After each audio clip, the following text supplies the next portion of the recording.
if they don't need me anymore, I did my job perfectly. So this is what I'm aiming for. My claim is to act as a leader who's not there. I'm the same. I only have another title, but we're all equal. I can't do my work without you, and the other way around. So working together as a team and be there and support everybody. And I said always, if they don't need me anymore, I did my job perfectly. So this is what I'm aiming for. To be really a leader, to be a role model, to say, hey, this doesn't work. This was my failure of the week. That's what we probably now try to establish, failure of the week, that everybody put that failure into learning and share that with the audience. This takes away the fear of, if I say too much things I can't do, I get fired.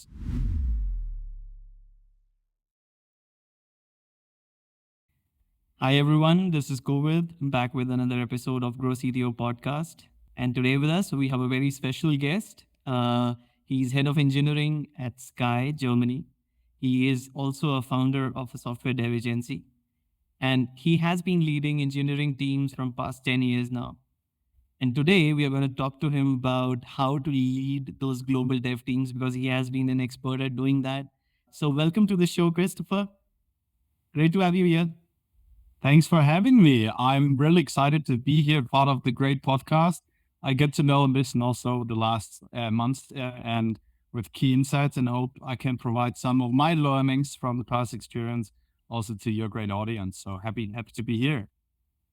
I'm sure you can do that. All right, but like before we get started into knowing something about your team and your areas of expertise of how you lead teams, we would love to know a little bit about you, like something that LinkedIn doesn't know, something that is very impactful in your life from your childhood, from your teenage, anything that you would like to share. So first of all, the most important part is not business, it's my family. So I'm a proud father of 2 kids and I have a lovely wife. So this is the foundation of everything that I can do also my job properly, to be honest. It gives me energy. And also what is not on LinkedIn, it's on LinkedIn, but it's worth mentioning is I didn't study anything. So you see now my title, which is, I also need to reflect, impressive, to be honest, also to myself. But I only did a normal apprenticeship in Germany to work as a software developer. So I really start at the core of the things, what now I managed to do so. So I make my way through doing the things, getting hands on, and don't fear to make mistakes. I learned from things I deployed the hard-coded ID and tested it on production, well, on a software in the past. Yeah, that never happened again. So I really get hands on and get these kind of experience. And what is also, I think, important is to not only focus on the software things, but also doing some things for the society, for the community beside the work, which gives you the balance. So this is not on LinkedIn. This is something has also a very positive impact on my past. So yeah, that's roughly where who am I, but I can also continue a bit of my journey to becoming that position if you're interested into. Sure, why not? Please go ahead. Yeah, then as I said, I did an apprenticeship in Germany, which takes mostly 3.5 years. And I had the chance to work at a very small company.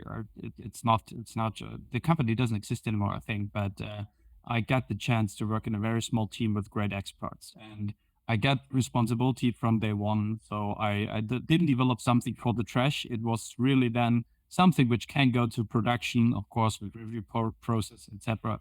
And again, the advice I can already share is try to do as many things as possible, even if in the younger years you have the time. I see that now with family, the priority shifts, obviously, but use the time you have, do side projects if possible, because getting hands on the things, nothing can beat experience. And this is, I think, also the big learning I had over the time is I get all of my promotions all of my way through the career, starting from an apprenticeship, junior developer, senior developer, lead developer, and now head of engineering.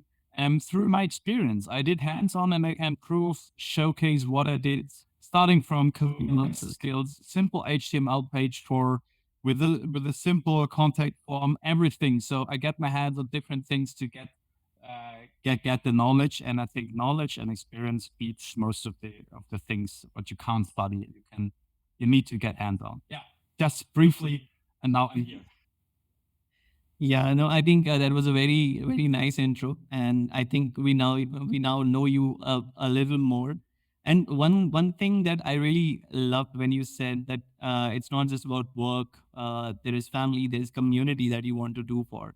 So I'm sure this community thing which you are doing, this would have helped in shaping up some level of leadership, some level of giving back. I think leadership is other name for giving back. So from there, it should be coming in. So can you share some of your experience from there that helped you in your career, moving from, let's say, an IC to an EM and then growing to a leadership position? I like that you say leadership is giving back. Yes. I didn't see that way, but it totally echoes with me. At the end, it's all about the people. I think we have also on this planet so many wars happening, so many people working against it, and I try to do the opposite because we're all humans. And I learned also through working for the community in a certain way. So I worked for 1 year to support disabled people, to go with them to school, young people, and they learned, hey, these are all humans, and everybody's trying their best. And also now in my position, it's about people. It's about getting their feelings, getting their circumstances, and getting their perspectives, getting their culture. We will come to the topic later, because they're different cultures. We are working together, even in software development, you're across the globe. And there you always need to think about and not act like everybody has the pressure. They get it done, get it done. So we need to consider that humans behind, and let's find to create a win-win situation for everybody, that everybody feels confident and comfortable and respected. And this I learned. I'm a very valuable driven person, and my key value is respect, because respect is there for everything, no matter what you're doing. It starts going into the office. The cleaning person greet the same way as you greet the CEO. It's we are all humans. Everybody's putting their bits and pieces together, and this sometimes we forget in our daily business. So this is what I definitely learned from being there, giving away something for the community or whatever that is. So yeah. Perfect, perfect. And another interesting piece in your career is no academic background in engineering, and then doing things hands on, and then you are working on a side business as well, which you just mentioned, where you recommend people to do that in the early ages because that's where you get the most of your experience and knowledge to do things, how to complete things. How exactly that has contributed in your career growth? Because I also come from a similar experience. I would love for you to explain it if this has contributed in some way. Okay. Yeah, great. That's yeah. I started my side business also, I think now 8, 9 years ago. And by the way, this will now come to an end right now. It's already more or less ended because my daily job requires full attention plus family. There is no time, and you need also to say they didn't know to the things. But in that time, it was pretty important for me because what I did is the things I learned in my company in my apprenticeship. I tried to do then some projects first for my own and then for my inner circle. So for some friends, they had also built up a company, whatever that is, need a homepage, need a web application. And I built it on my side business then to adapt the things I learned in my daily business and enhance it on a certain way in my environment, to test it, to work against and enhance the knowledge. Try things out if they're working there in a smaller bits of piece, not in the big company where you're working on. Um, Helps me a lot to grow, trying out, trial and error. And at least that's the experience you get. And this experience, if you bring it back to your company, if you wanted to make career, this is where you can benefit from. And yeah, that's it. Knowledge beats everything at the end. Sure. I think for me, like I also had a side business, and how it has helped me is that I was interacting with the customers directly, right? Yeah. So that was for me a great experience, which when you are in a larger organization where you have people doing the front end job and then you are getting just the requirement, relatability with the problem statement with the audience is much lesser. So I think that way it has helped me much more from that point of view.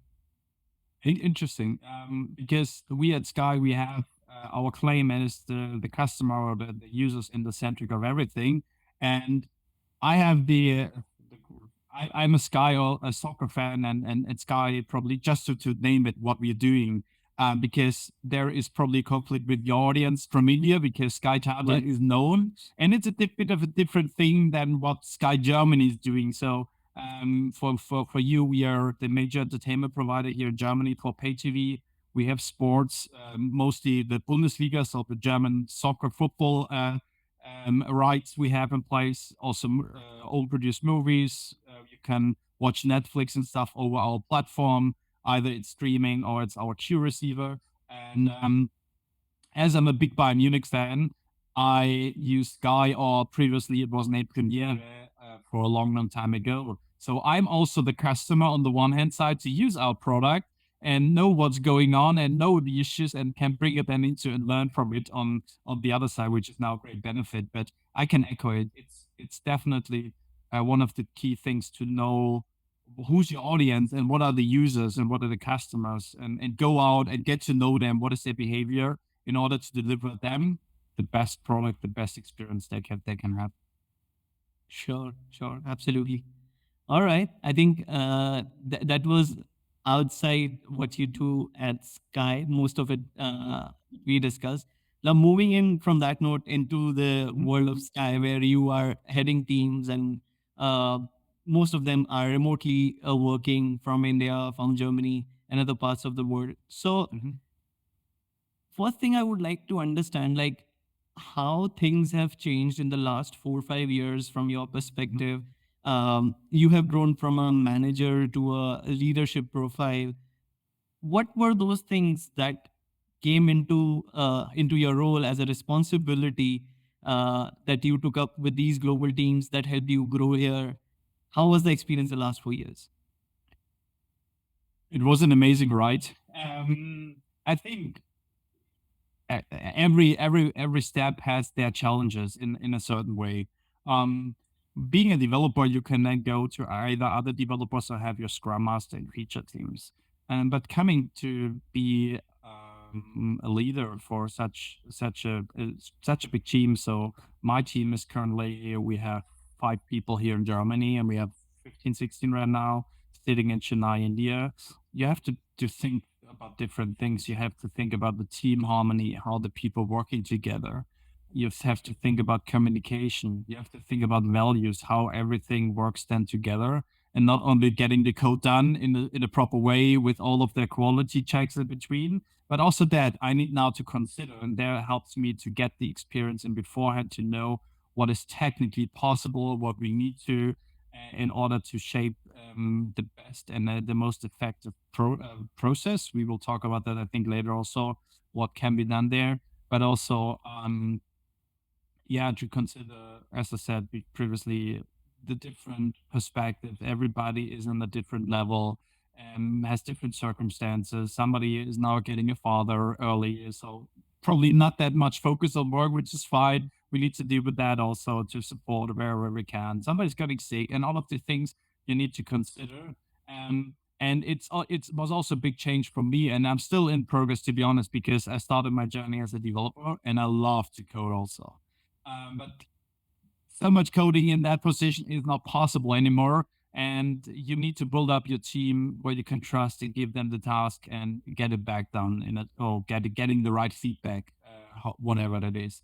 So this is one of the things to build trust, to having a lot of conversations, to having a lot of coffee in the office with the different guys to get to know what's going on. And of course, you are now, or I am now in a position to having stakeholders communication with our CTO, COO, different areas which you don't have normally as a developer. They you only get the requirements. So again, I'm a bit next to the customer, right? Because I can also bring my bits and pieces into some of the features and decisions. And this is one of the biggest changes to go out of the real getting the hands on and yeah, bringing the layer on top to prepare everything and protect everything that my developers can really focus, or my architects can focus on the work without any obstruction and make the work as smooth and as fast as possible.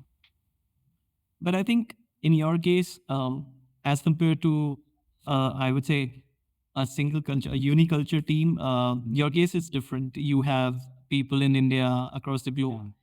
This collaboration, I'm sure this becomes a little difficult, and it's a challenge of a lot of companies after COVID, because things have gone remote and people are hiring from across the borders. How it has been an experience for you to handle these remote teams who are from different culture, and what really worked out, what didn't work out, some of those examples from your journey. Yes, this is definitely a challenge. And I have to say, I'm the only German speaking guy in my team. So we are a German company, but I'm the only German speaking guy. So in Germany, we have also some Indian colleagues, some from Russia, sorry, from Ukraine. We have some from Egypt. So it's mixed. And as you said, a lot of people are coming from Chennai, India. And imagine this is about 4,000 kilometers difference, a lot of at the end, and we have two different cultures. And this was the biggest learning I got to know is at the beginning, just an example, a yes doesn't mean a yes.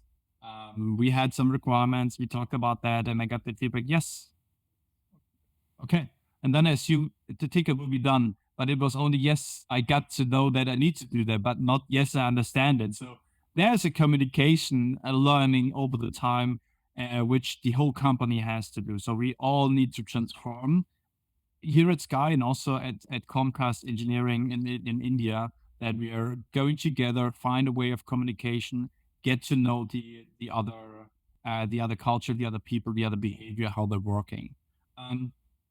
And of course, I'm also a fan of remote working, but also a fan of getting touch, getting into personal conversations with people, and not only not via camera, but in person. So that's also why we have some mandatory days at Sky where we need to go to the office. And but I also be there in India once or twice a year, even if it's a long travel and challenge with family. But the invest is worth it. I got to know the Indian culture very well, and it's also kind to them to show appreciation. So they recognize, hey, they really take care about us, and we're not only there outsource the things, get the things done. And as I said, I'm taking care, or at least my goal is to take care about the people, to treat them with respect, and try to find a way together. And if you're having the one-on-one conversations in person, get to know the culture, go to temples, get to know all of the things we're running around, what the food, oh, it's amazing in India, everything. Then you grow together, and then this makes, after my second visit, I can say, the communication was a totally different one. So I got to know then, or I feel really the trust of my team then to say, hey, Christopher, this doesn't work. So they say, and this is a cultural topic because in India, it's normally, they're not used to say, no, it's not working. They say yes and try to make it work anyhow, but it doesn't help in the daily business. So it's better to say, I need help at the first place, and then we can get it done as a team. But coming to that point, that's one of the biggest challenges I faced. It's still not perfect yet, but this is where we think always about what is their circumstances. Is that really, yes, they got it, or do they need some other kind of help um, uh, we can provide them to them? I think a very, very good example. And being an Indian, I can totally relate to it. We go with that mindset, and at times it is not uh, beneficial for the business as such, but there is a natural instinct which says, okay, let's say yes, let's say, yeah, we're trying and try to fight for it, maybe. Not sure what exactly drives that, but yeah, a very important point to understand and look at. All right. So I think this is definitely one example which our audiences, if they are leading some teams from India, would keep in mind when they're leading them. Anything else that comes to your mind that you would want to do to ensure a good communication or collaboration across these teams?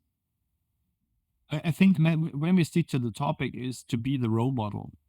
I said it in my introduction. I deployed something hard coded to production with an ID. And bring that always as an example to say, yes, this was a failure, but I took a great learning out of it. So to establish these kind of things, to acting as a role model, especially as a leader, because then you lead and the people will follow you. And you should, or my claim is to act as a leader who's not there. I'm the same. I only have another title, but we're all equal. I can't do my work without you, and the other way around. So we're one team, no matter who has which level, or the junior, or whoever it is. So working together as a team and be there and support everybody. And I said always, if they don't need me anymore, I did my job perfectly. So this is what I'm aiming for. No, to be really a leader, to be a role model, to say, hey, this doesn't work. This was my failure of the week. That's what we probably now try to establish, failure of the week, that everybody put that failure into learning and share that with the audience. It breaks a bit everything. So they see, hey, they are not doing it, so I can do that as well. And this takes away a bit fear of, if I say too much things I can't do, I get fired. That's the most fear I also get to know by talking to the people. As I know that's not the case, I appreciate it more if you say it to me instead of hiding it. So yes, this is definitely the thing. Yeah. True. I think one example that comes to my mind when I talk to my friends and colleagues who are working across different organizations like Amazon, Microsoft, who are handling teams from India for US or vice versa. Um, Whenever there is huge transitions, let's say from legacy systems to new architecture, they are like for 6 to 10 to 12 months, I've seen they were in a stress situation where they're saying like, the team is not here communicating and managing that stuff is becoming difficult for me. They were making multiple trips to the main home ground and then getting things done. So in your case, you guys are remote first, and I'm assuming most of times you're dealing with such situations remotely. So has there been a situation where you had to migrate from some legacy systems to new systems, new architecture, and there were challenges on that journey? Um, we're currently in. So we are in a big transformation phase at Sky. So this is taking up for some years, and let's say we're in the final steps to be there to create. We started everything, challenged every technology we had a few years back, and say, what can we provide best to our customers? So what technology is cutting edge? What technology is bringing us faster cycles of deployment, faster cycles of changes, and challenge our content management system up to completely our CRM system. And that's we're currently in the middle of it. Um, the challenge is obviously, yes, you always did in the past something is not documented, some processes are there, and not everybody's trying to challenge all of the things which happened in the past. But it's exactly the right time to do so, to challenge what was there. Do we really need to convert it and migrate it to a new system or not? And get better into doing that. So take the learnings, challenge it, and bring it to the new system. And there we're in the middle of. That's why I also started at Sky to kick off that journey. And this part of the time, I was the developer who started it, and now I'm happy to say that we are in a very good shape. So we are live with most of the things already. The migration is still going on, but our sales journey and stuff is already live and going to customers. We have proper monitoring and set up. We have a good testing in place. So yeah, but again, what I said is I see also now the old worlds, the old systems, and we all have to be open minded to getting transferred to new things. To always learn every day, especially I think the audience know that pretty well in software development or development like that. Every day is a new tool, every day is a new change, a new version, and new things. You need to update it here and there. To always stick to that level is a challenge we face every day, but we're trying to do our best to always get the latest version and the best features out for our customers. Sure. I think one very good point you highlighted, like as a leader, as a manager, you might still realize that this change is for the good and this change is going to impact us in much better ways from the business point of view, from our engineering point of view. But when it comes to the people who are actually developing coding, how do you ensure like such big migrations come handy, people don't have resistance? Because giving a plan and a strategy is definitely one thing which you have to craft carefully. But one very important thing goes into the innate motivation of people to execute it so that they think of use cases, make it even better than what you have planned for, at least on the paper. So what do you do to ensure such kind of culture shift, or such kind of culture being instilled in people to embrace that change? First of all, I think if yourself your own customer, this is the first thing. So you need to consume your own product as well. So dog fooded. It's a bit difficult with India, but we have possibilities to also use Sky, at least in the office, to play around, to watch the movies, to watch the things that we can identify with that. That's the first thing, that we know what we're doing, to know how our customers are acting. And I always said is I use a lot of data. To just, hey, how many visits do we have on these pages, or check this feature has this impact on our sales, whatever it is.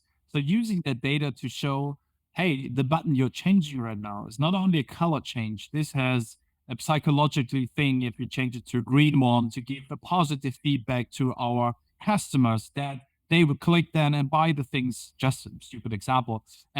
And you will see when we put that on production or do some user tests, you see directly your impact, and it will go to millions of customers. And coming that and bringing that every day to the table opens up, hey, the things they're doing, they have a real impact. And this is everybody can be proud of. And I said always, hey, look, if you show that to your family and your mother, this you can, and that's a good thing at web development. You can show the things. If you're doing an API, it's also important, but it's a different thing. That's why I love web development, to say you can showcase the things. So we're constantly measuring the things, constantly improving, and this gives also the developers a sense of, hey, this is really important what I'm doing here, and this is the impact. And in order not to, putting too much pressure on the people, we always have we are working in a safe environment, so scaled agile framework, where we plan the next 3 months ahead, and the planning is done by the developers, and the developers commit to this plan provided by the business, and they commit what they can achieve. So they have then the plan, and they have an influence on that. And this gives us a balance to first be predictable, but also make the developers identify with things they're developing. Got it. Got it. Makes sense. I think it revolves around creating those right incentives, creating those right experiences for the developers to understand and relate to. So while you're talking about having those right incentives, measuring the impactful areas, uh, I'm sure you must be using some level of metrics, some level of processes to ensure that you continuously improve on these things. You continuously keep working on the impactful areas. So at Sky or at your previous organizations, what kind of frameworks you have deployed? What kind of metrics you look at for different initiatives? First of all, I got to know that only what you measure you can improve. That's the one claim I always get to know. It can be a weight, but then you see also some improvement. So just an example. Um, I'm a developer, so let's start with the coding part, probably GitHub. You have in GitHub a lot of different cycles, starting from creating a pull request, reaching a pull request, checking if it's get rejected or not, how many comments you get, and up to it's connected to CI/CD, where some of our testing frameworks are running against different features we wanted to merge. This is one of the key indicators where we say, or in the past also, where we are looking into and say, okay, how big is a pull request? How much time does it take that it gets reviewed? All of these KPIs, or there are KPIs behind that, but the my goal is that I get identified if I need to go deeper into some of the topics to find probably some root cause. Um, the same happened on the delivery level, so not on the code level, but on the delivery level, where we have our tickets, our story points, and where we can roughly say a story point is 1 day, more or less. And if I see there's one story point, but the ticket is in development for 5 days, I need to go into communication, say, hey, are there any challenges? Or do you need some support? Is there a knowledge gap? Or if a feature has too many bugs after that assigned, after it's merged to our development stage, we probably have a lack of quality. It could lead to a lack of lack of a knowledge here and there. So this is my measures to not to, and this is again coming into culture topic, to use the data the right way and not to say I micromanage you. You get fired if you don't hit the KPIs. No, the key is we need to having these KPIs that I get an alert as early as possible, that I need to go into communication and find a way to take the people by hand and work together against some strategies. Could be knowledge sharing, could be coachings, could be whatever that is. It could also be that I got identified. We have some issues with one of the product owners, for example, who doesn't provide all of the details in a ticket beforehand. It comes to development. It can be a lot of things, but if I don't do that, I don't have, or at least I get to know that by a lot of weeks later, and then it's too late.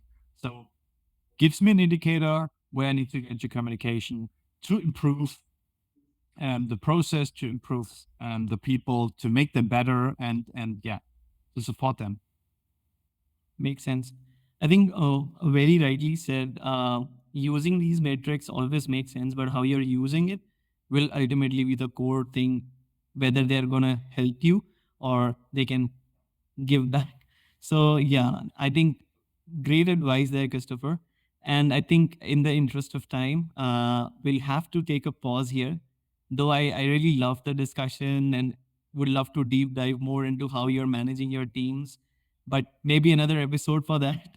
Uh, and once again, thanks a lot for taking our time, sharing your experience at Sky, telling us about yourself. Thank you so much. Thanks for having me. Thanks for having me. It was a pleasure to be here. Happy to come a second time to deep dive into some of the topics if interested. And also kudos to you. It's a great podcast. I love to listen on my own because I also pick some nuggets out of it each of the time. So keep pushing that. Thanks a lot. Thank you so much, Rishwan.